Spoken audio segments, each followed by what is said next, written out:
First filter for any strategy is whether it is executable by people who are actually going to execute this. So that's one.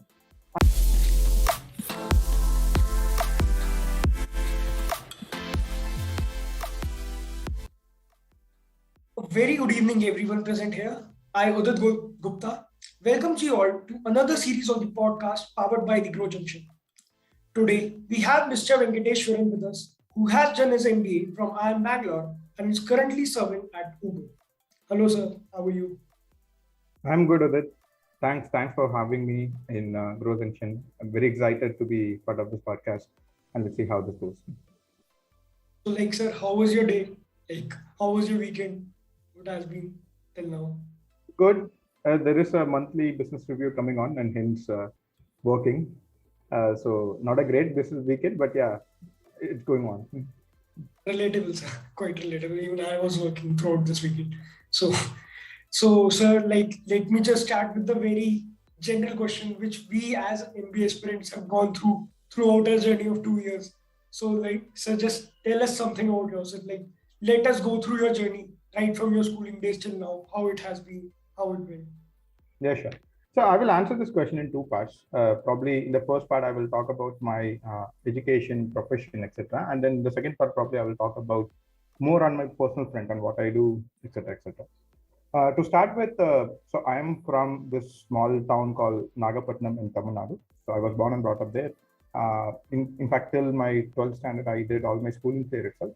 But after that, I chose mechanical engineering field in this company in this college called Institute of Road and Transport Technology, which is a government college, but was kind of constructed by state transport employees. So yeah, I mean, I was studying there for 4 years, close to 4 years, and after that, I want to be in core sector, so just and hence chose steel as my sector, and hence got into General Steel Works. Roughly, I worked there for 4 years, and there my work was predominantly taking care of a particular division called as BRM, which is Bloom and Rod Mill. Or put it in simple words, whatever the steel rods that you actually see either in the newspaper or in advertisement or outside, that's the department I belong to, and my responsibility to ensure that all the mechanical components or parts or machines are intact, and hence there is no downtime, and eventually that will lead to 100% protection. So that's the simple career for me for those 4 years. But somewhere in the middle, I figured out this is not the stream I want to be in. And hence I started preparing for CAT. After 2 years, I cracked CAT, and then fortunately I got into IIM Bangalore. Well, I got many calls. I thought Bangalore is something, again, as a South Indian, I mean, I want to be the southern part of India, and hence I chose IIM Bangalore. I will say even my life has changed a lot from the first. Normally, when I explain my life to people, I always call it as part one, part two, part two. Part one is actually before IIM, and part two is actually after IIM. The reason is simply this: it's nothing to do with the tag, or it's nothing to do with where I work or what I do, but it's to do with how I started thinking post MBA. I will say that's the biggest learning for me in IIM. That say, question everything that you are reading, question everything that you are seeing, and then try to understand and connect the dots. So those are the things that I will say I learned in MBA. But having said that, so that's the second part of my life, and there are a lot we will talk about my MBA days and then after that I got placed in Mahindra and Mahindra, so where I was part of automobile strategy team. So one of my KRA was to ensure that creating a strategy around the product. So which again simply means Mahindra, if you think about it, it's a product company. When I say product, it's not an app, it's real product. I mean, a product which will run on the road. So the thing is, they wanted to create everything around the product, which means how do we give better service? Can we do beyond product, which is like how Mahindra can become a Zoom car kind of sorts. Is there anything that we can explore on ride sharing space? So on and so forth. Let's say there are multiple avenues beyond product, and nobody was focusing on that. And we as a team were working on it. And some of the products that you might have seen, something called as Glide, which is the Mahindra's electric four-wheeler Uber equivalent of sorts, which is flying in, say, few cities. So etc. So those are the things that I worked in Mahindra. And then after that, I moved to Uber. Initially in Uber, I was part of Uber Eats. Unfortunately, a particular division is not there in India from 2019. But proud to say that I was part of the core team, which actually developed the product, which launched many cities in India.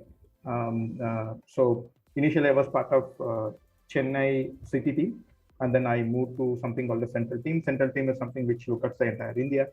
And once the Uber Eats unfortunately got closed out, I moved to Uber Rides business. So now I'm currently heading the operations for three-wheeler product, which is auto rickshaw. So instead of talking about what I do in KR, I put it in very simply. So if you book a auto, it should immediately come to you. These are all my simple KRAs. And then whenever you actually try to book for an auto, it should be affordable enough for you to actually to try, as well as go on from there. And then finally, your experience should be good. So these are the few things that I do professionally. So yeah, this is first part of my question, and the second part of the personal friend, what I do, right? I personally try to take as much time possible for my personal growth on doing certain things. For example, so I tend to read a lot, whether it is related to business journals, business articles, or books, even for that matter. Anything related to business, I love to read a lot. Not just read, and over a period of time, I realized that if you have to grow in your career, writing is really important than reading, because writing will help you to synthesize the ideas that you have in mind and then express it in a beautiful form. And hence, say just 1 year back, I started writing in LinkedIn. Again, just as a small post, as small articles, I started writing it, and it's going on. So that I deliberately do during weekend. So I keep some time out of it, try to understand different business beyond mobility where I'm already part of, and then convey my opinion through certain posts. And beyond that, so I'm someone who exactly sleep by 10 o'clock, which is it's simple to say and good to say, but again, many of the simple things today is difficult to do. So I'm also a fitness person, you can say, but not the typical definition of fitness where you will say one who has the six pack is always called as a fit person. But I'm not that person. But I want to sleep well, I want to eat well, I want to be very normal. So that's my definition of fitness. That's something I deliberately focus time on. So these are the few things that I do during my leisure time. Good to know about it, sir. So like you have done your mechanical engineering. So I just wanted to know, like, what made you took up this field? Like, how your interest got developed right after your 12th? Like, what made you, like, what urged you to do mechanical only as a branch or engineering? And also, what was your experience for your BTech days? Like, yeah. So to be very frank, I haven't put much of thought into selecting this particular stream. Because as you know, I think many engineering folks will kind of resonate with this, I guess. So at least for me, like I haven't put much of the thought on why should mechanical engineering be the stream that I need to choose. So because in retrospect, if I have to think about it, probably I should have chose computer science, because I think I'm more interested there than mechanical engineering. But having said that, the few things that influenced me to actually choose the stream, one is many of my friends actually chose mechanical engineering.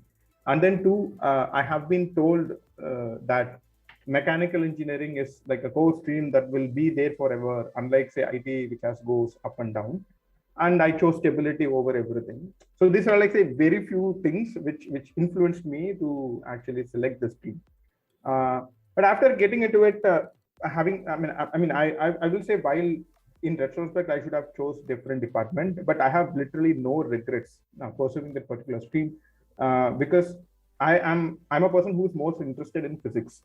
and mechanical engineering does lot. I mean, physics is a lot more related to mechanical engineering. Hence, I loved every single concept that I learned in mechanical engineering. Even today, whether it is with my kid or whether it is with my spouse, I always use those concepts to explain simple things that happens in daily life, for which I will also get scolded. But uh, but yeah, so those are the things that always stuck with me, I will say. One thing, I mean, so after getting into engineering, let's say, I will say one good thing that I did is I always try to apply whatever I learned in practical terms, whatever minimum way possible. Not to say that like say I work on a big project and then I apply those concepts. What I meant to say is that I not just stop with learning those concepts, but try to understand where it actually works. So those two things really helped me a lot. And then not to brag, but I managed to become a university topper there, which really helped me a lot during those times. So maybe an unsolicited advice for people who wanted to pursue mechanical engineering. My suggestion is simply this: yes, of course, there are marks that you need to score. There is no doubt about it. But I think the relevance of the marks is going day by day. If you take a company like Tesla, they don't actually give they actually give 0% weightage to your marks. They are just worried about, like, say, whether you really have the skill. So I mean, this is just a start, and I believe this is going to happen in every single field. And hence, for the people who wanted to pursue mechanical engineering, my suggestion is don't just stop with concepts. Try to understand at least. Like, say, again, today you can't say that information is not available. It's just available in the tap of your button. You just have to go and look at that. That answered even my next question. Like, I was going to ask, like, what would be your tips for our upcoming mechanical engineers, and what is your comment that you did? So like you only mentioned in your introduction that you divide your life in two parts: part A, part B, post IIM, pre IIM. So, like, can you just tell us about your journey, like your MBA journey, those 2 years, and what those 2 years meant to you, and how they shaped you up, how you coped up with all these sorts of pressure? Like I'm also doing my MBA, so I know that there are lots of assignments, there are lots of internship opportunities, there's lots of live projects, and still we need to manage everything and in a very efficient manner. So, like, how you did all those things, and can you just throw some light on your journey? Yeah, sure. I think the first thing that struck me after I got into IIM Bangalore is that it brought me to ground. What do I mean by that? Is like, say, being a topper is not going to be a differentiator there. In fact, everyone is going to be a topper in that. Topper in the sense not in terms of just number. They do apply whatever that they learn as concepts in their practical life. So you get to know that, say, you are just a mediocre person. I mean, you need to, like, say, grow a lot. And the good thing is, like, you can learn a lot from your peers, not just academics wise, but also many things. Let's say people will be scoring marks, and then, like, say, after the class they will be playing cricket, or they will be playing guitar, or they will be getting into some competition. And so when you think that you are working hard, and then there are people who will say, no, you are not working hard. In fact, there are folks in 1-2 hours they will do 5 things, and you will end up doing just 1 or 2 things. So first thing I will say, it made me very humble that there are folks out there who are far better, and then there are a lot of things that you can learn from them.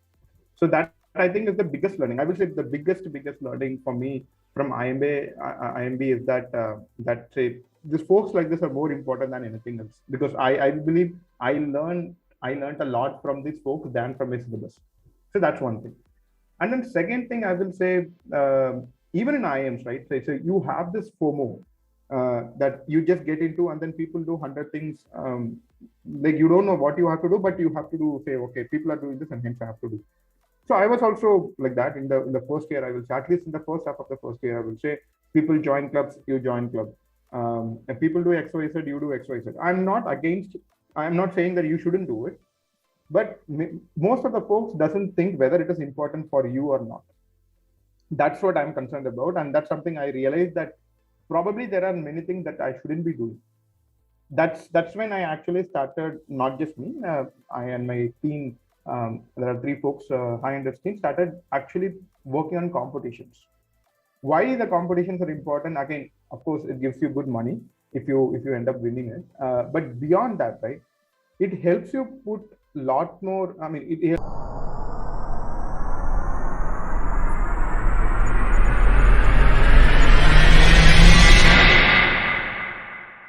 you translate all your concepts to practical application, because the case study that you're dealing with is not a hypothetical case study. While the names, the numbers in the case study might be hypothetical, it is actually an actual case study or actual problem being faced by a particular company in some stream. So which effectively means you are solving a real case as a student even before you get deployed, right? I mean, what better opportunity you can get than doing this? So that is the second pivotal point, I will say, that we chose to do lot and lot of case study competitions, and eventually we managed to crack that also. Initially, we in fact, I mean, people do end up looking at the results alone, but we started doing lot and lot in the beginning. But unfortunately, I mean, fortunately or unfortunately, we failed in a lot. But we learned, okay, so this is something you can do, this is something you can't do, etc., etc. And over a period of time, we started understanding, okay, this 2, 3, 4 things that you have to do to actually win this competition. So my suggestion, I mean, I won't say suggestion, but I mean, we need to figure out what is so important for you. Then the third thing, I think, again, the marks, I will say whatever I talked about in UG. Even I was very concerned about, because like say, you used to be a topper, but all of a sudden you are an average folk. So it's a difficult bullet to bite, but I think that's when that's what will actually push you to grow more, I will say. Because had you been in the top, you will not realize, okay, this is something that you have to do. So yeah, that is third thing I will say, that something has happened. And beyond everything, right, the kind of friends that I had, I mean, friends that I had in IMB is it's not just friendship, I will say, because while we are still in touch, the friendship is slightly different. I mean, when it comes to my UG friends, you interact with them, you go out with them, but when it comes to say IMB friends, you just brainstorm with them most of the time. This is not to say that we don't have fun, but even today, say when we get into a call, while we actually catch up on, say, where we left, but we also discuss on where certain things stand in industry. Okay, let's say Tata new app has launched, what do you think about it?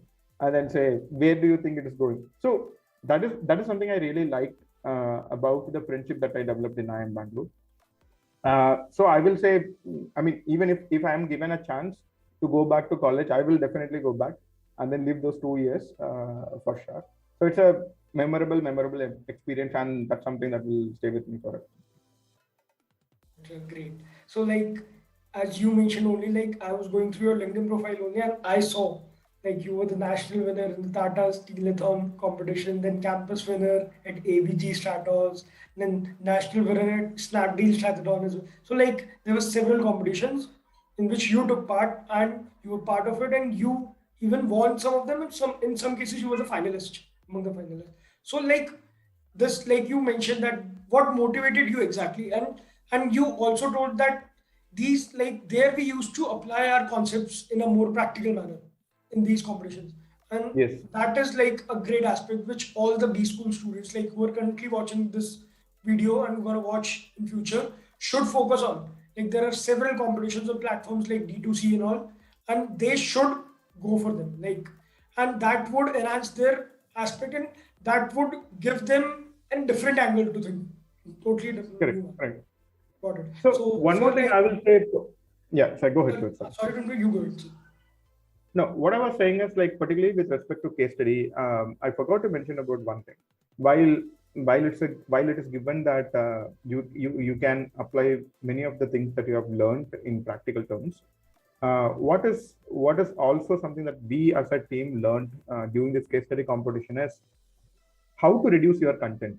While it might look counterintuitive, people tend to do this, right? Say when you are given a task, or particularly, let me talk about this competition. So you make PPT, say a 15 pager or 20 pager PPT for a 5 minutes presentation or a 10 minutes presentation. I mean, I completely understand why they end up making 15, 20, because they research so much, they put a lot of their brain, and hence they want to show everyone that, okay, this is the content that they have. And hence they end up, like, say, creating a very long deck.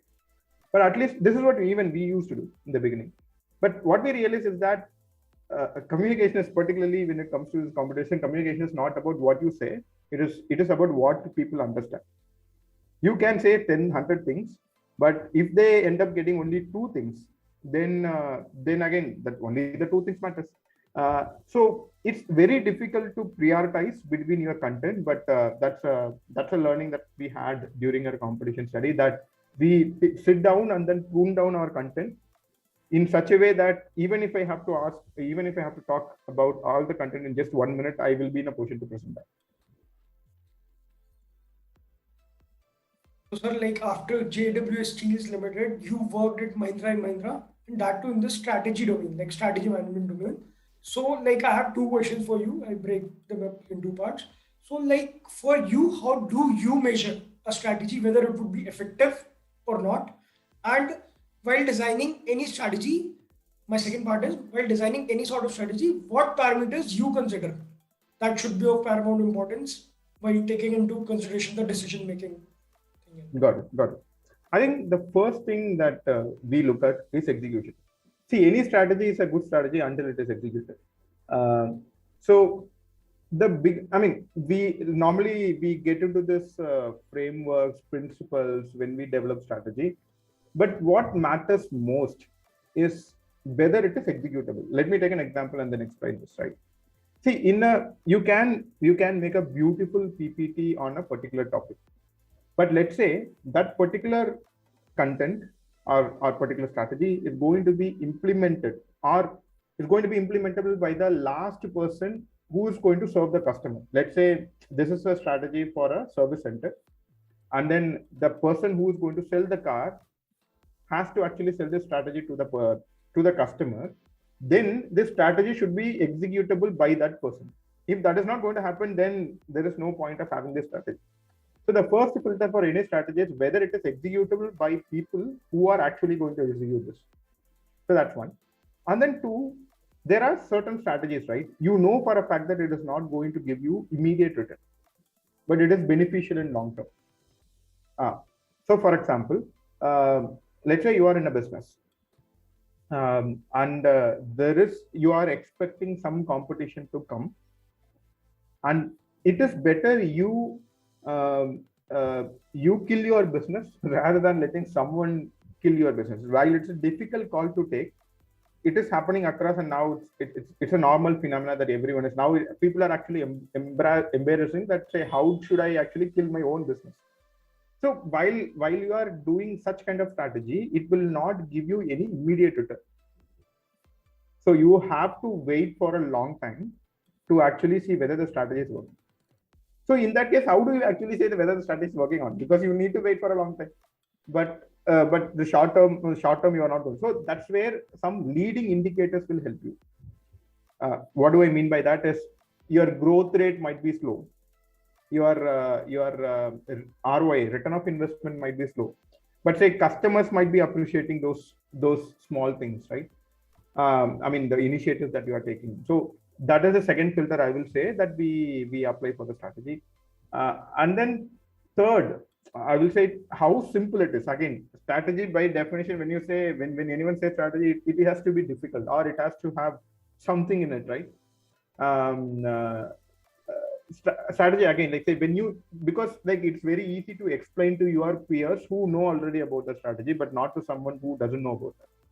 So we always think about how can we simplify. It's not just about explaining, because this, at the end of the day, this is going to go to the customer.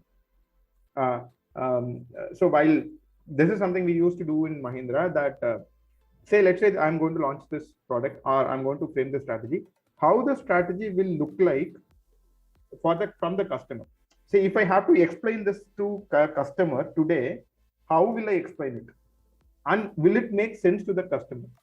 If it doesn't, then there is no point of putting those effort into the strategy. So these are all like say 3-4 filters that we apply to see whether the strategy will work out, and then if it is working out, how do we actually ensure it's executed.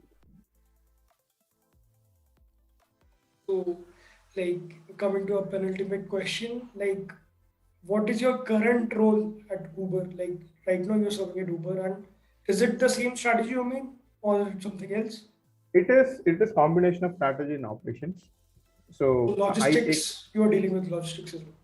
so you can say like this. So I manage the marketplace for three wheeler or auto rickshaw. What it actually means is that ensuring supply and demand talk to each other. Supply meaning the drivers, and then demand meaning the customers. So when you book an app, so when you book a trip in an app, the auto should show up.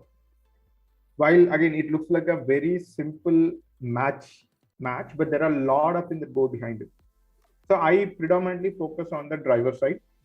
For example, some of the works that we are doing right now is uh, uh, because like if you think about it, auto drivers are not so literate people, unlike a car driver. So how will I make my app so simple that an auto driver can understand? While it's a work in progress for quite some time now, but we are taking a deliberate call. For example, can I make the language in local so that the drivers can understand? Instead of asking the driver to actually read certain things, can I make it color coded so that by just looking at it, they will understand? So I work on many things. So one of the thing is this, which is product, and then second thing is ensuring the marketplace stability in India and India, Sri Lanka, and Bangladesh. So this is what I do. But beyond that, I also look at pricing. What do I mean by that is, okay, this is the trip that you are going to take at given point of time. How should I price the trip so that the rider experience or customer experience will not get is superior, driver experience is superior, but at the same time we end up adding value to the top line. Great, sir.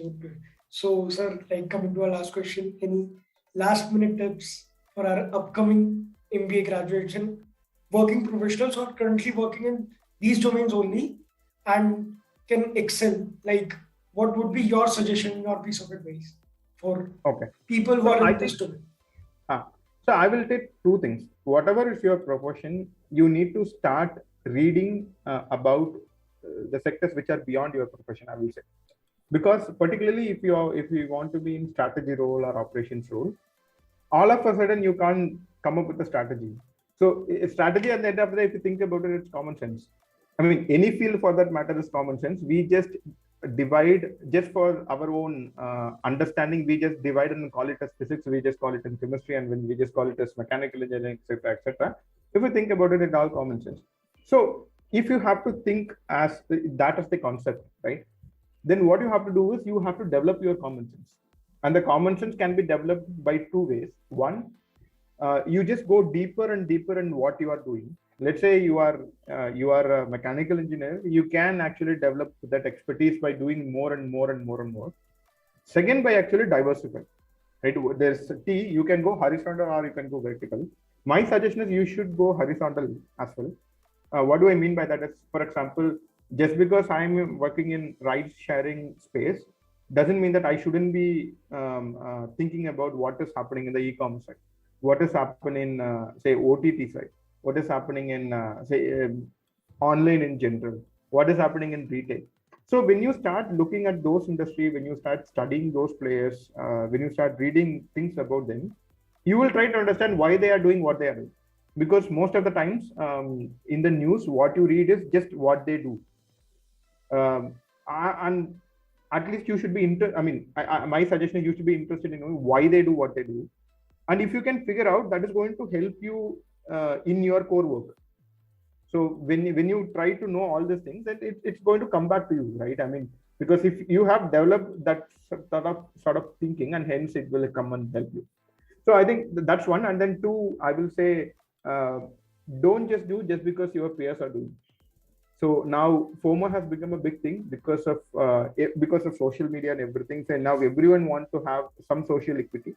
While I will say again, it's a good thing. But my suggestion is focus more on what you want to do, then all those things will come. If you are really excelling in what you do. So I don't want to again take much of your time. I think these are the two advice that suggestions that if you ask me, I can give it to people. Great, sir. Great. So, sir, it was great interacting with you. And I hope that the people who are watching, since our target audience is the MBA graduates and current working professionals, so they'll get some sort of insight from this session. I can guarantee that. And so, sir, at the end, I would like to say that thanks for being our guest today. Thanks for being there. And thanks, Adit. Thanks for having me. Thanks for the question. Sure.